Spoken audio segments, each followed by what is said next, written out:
This is my go-to recipe for when I brew anaerobic fermented coffee with the Orea before narrow using all the 4 bottoms. The coffee I'm brewing in this video is from Finca El Diviso in Colombia, a farm that is very known right now because of the recent successes. They produce the coffee for 2 of the latest World Barista Champions. It's a cedar varietal processed with anaerobic fermentation. As a flavor profile in the cup for this coffee, I should expect berries, specifically strawberries, some dark also fruits. My strategy when I get a new coffee is to brew it first with a classic bottom, because it's the one I am more familiar with. And then I use the same brewing parameters with the other bottoms. And this to understand how the cup profile of the coffee changes with the change of the different bottom shape. I brew 15 grams of coffee ground at 27 clicks with a Comandante hand grinder. And I brew it with 230 grams of water at 90 degrees Celsius. And this makes a ratio of 1 to 15.3. I use this ratio because usually fermented coffee are very soluble, so they are easy to extract. And if I use more water, I will probably over extract them, increasing the dryness. But using less water increases the intensity of the coffee, and that is something that can increase the dryness in the cup. So to keep the intensity lower, I grind slightly coarser than usual. As you can see, 27 clicks. This will speed up the drainage, but you don't need to worry because the water is still able to grab all the good compounds from the coffee because it's high solubility. I usually brew my coffee with a flat paper and I use the Orea flat type G. That gives me a medium flow, so it will slow down just a bit the drainage, helping me to balance more the extraction. I place the paper with the help of the negotiator, I wet it and I place the coffee. I start with pouring 50 grams of water and then wait, usually around 40 seconds. If the coffee is quite fresh, I push the blooming to 50 seconds, and if it's a bit old, 30 seconds is enough. At 40 seconds, I split the remaining 180 grams of water in 3 pours of 60 grams. So I apply the second pour until I reach 110 grams on the scale. Then I apply the following pour as soon as all the water finishes to drain. This gives me more consistency every time I brew the same coffee, or if I want to use the same recipe with a different coffee. I always apply circular pour to get a good agitation, because fermented coffee drains quite fast, so it's good to give a good turbulence and compensate for the reduced brewing time. Once finished, it's time to enjoy. So the aroma of this coffee that brewed with a classic bottom is it's nice and intense, very strawberry forward, fresh strawberry forward with some florality, I'll say like pink floral roses, very in line with the tasting descriptor.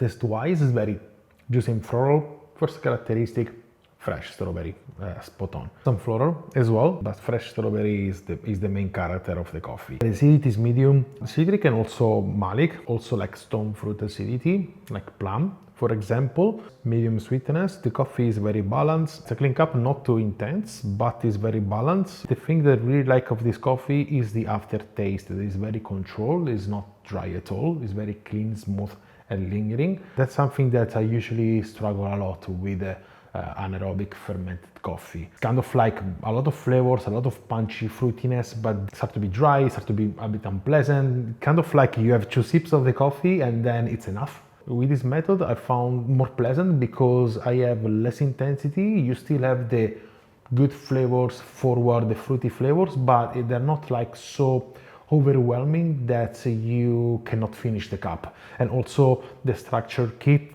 the good quality also when it cools down, so you don't have the dryness that is usually a characteristic of fermented coffee if they are not brewed well. Yeah, the mouthfeel is nice, silky and juicy. It's not so powering, but it's a good mouthfeel. The overall cup is very balanced and well structured from hot to cold. Just for reference, the TDS of this brew is 1.37%. If I brew the same coffee and the same recipe, but using the fast bottom, I get, of course, a faster drainage. In this case, around 5 seconds faster each time I make a pour. The drainage with this bottom is faster because of the increased airflow given by the support.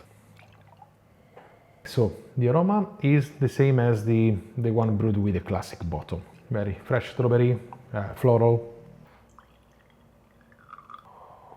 Okay, taste-wise, there is a difference. The first thing I notice in this coffee is the higher acidity. It's kind of like medium high intensity, so a bit higher than the previous one, but it's not sharp, so that's good. The mouthfeel is more delicate, silky.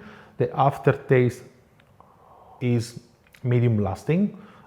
It's not as lingering as the one with the classic bottom. It's clean, still clean, but it's medium lasting. It's not very intense. The sweetness is a bit lower, it's present, but not as much as the previous coffee. Again, just for reference, the TDS of this coffee is 1.35. More or less, there's the same TDS of the previous coffee, but the difference in taste is quite interesting. If you want to increase extraction a bit more with the fast base, you can grind one click finer. In this way, you can increase a bit more the intensity and the extraction. Overall, if you like to experience more the acidic part of the coffee, I think the fast base is the one you should choose because it's very good to highlight it. Also, I found this fast bottom very useful if the fermented coffee is roasted a bit darker. Sometimes it could happen that a roasted batch came out a bit darker.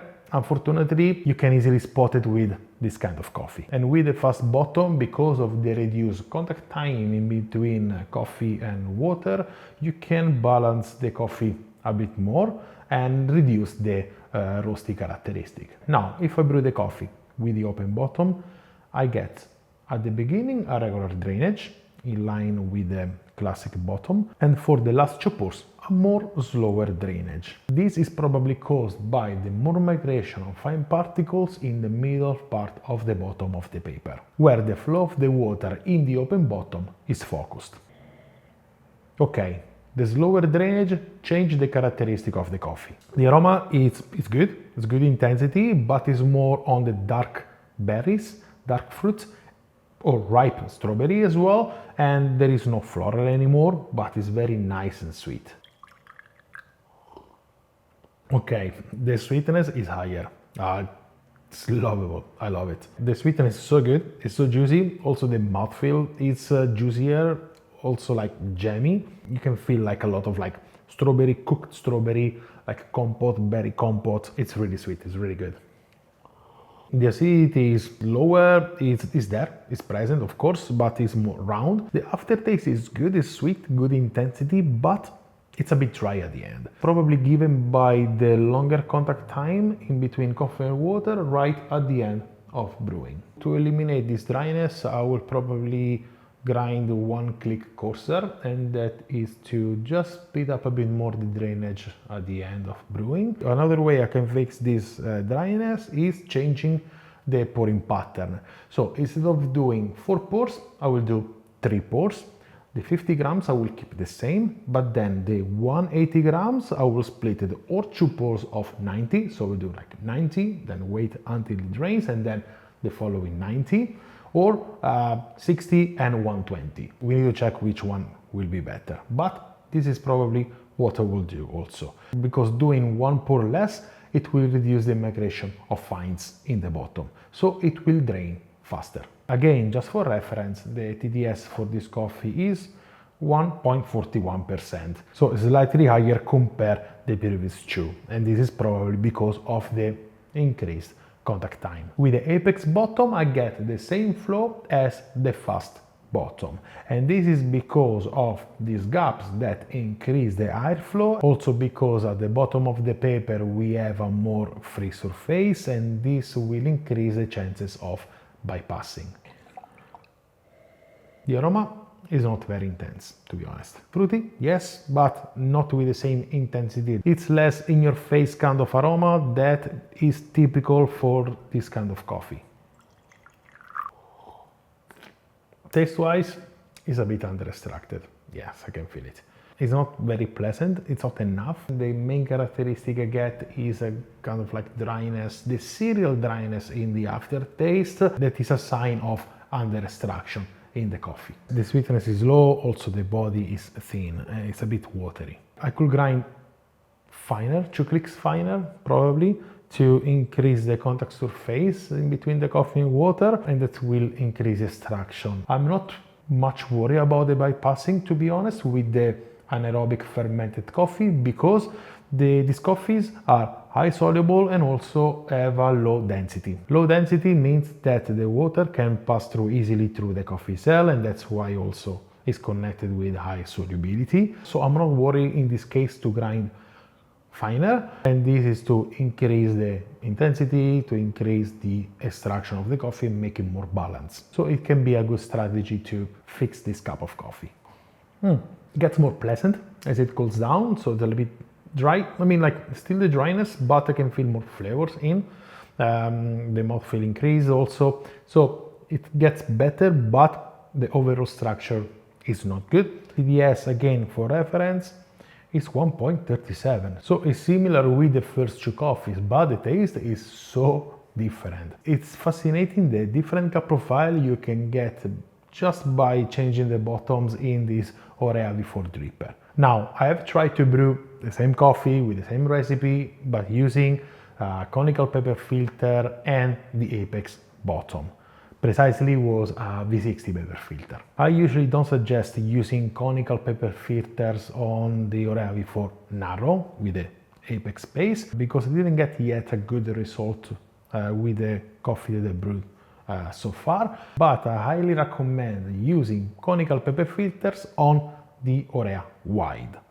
But I leave that for another video. Anyway, the drainage was something in between the classic and the open bottom. The aroma was actually nice with a good intensity, but the taste was definitely under extracted. And the cup was a bit dry, not very clean. TDS was 1.31%, the lowest in between all the brews that I made, but 1.31 is not low. It can be a good intensity. We definitely have higher bypass compared to the other setups, but it was good to try anyway. Now, if you don't use flat paper, but you use Kalita paper filters, good news, because there is no much difference in between them. With my experience, anaerobic fermented coffee drains quite fast with any paper, to be honest. I can see only that, like slowing down the drainage if there is too much migration of fines on the paper.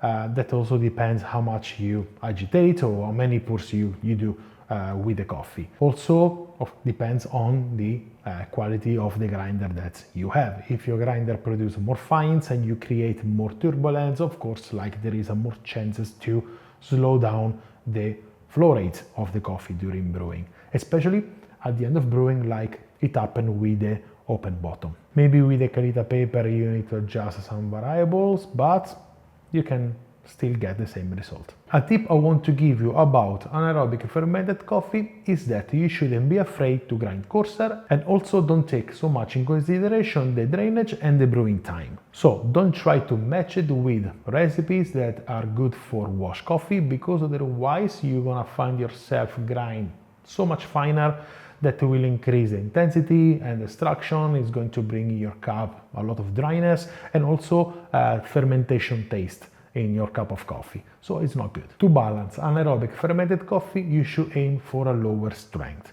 where I found a better quality of flavors. So grinding coarser and reduce the brewing water are effective. In conclusion, I want to say that high fermented coffee needs to be treated slightly differently than natural and wash coffee. They don't follow the same approach, and also they don't follow the same rules of the SCA brewing chart. So don't follow numbers. Follow your taste and then use the numbers to be more consistent. With this, I invite you to leave a message if you have any questions, and also if you want, you can share with me your Orea V4 recipe. In the following videos, I will slowly cover more recipes on different origins, different processing, but if you want to suggest me which coffee I should brew next, just leave a message. Thank you very much for watching. I hope to see you in my next videos, and in the meantime, I wish you a wonderful day and As always, delicious coffee. Ciao!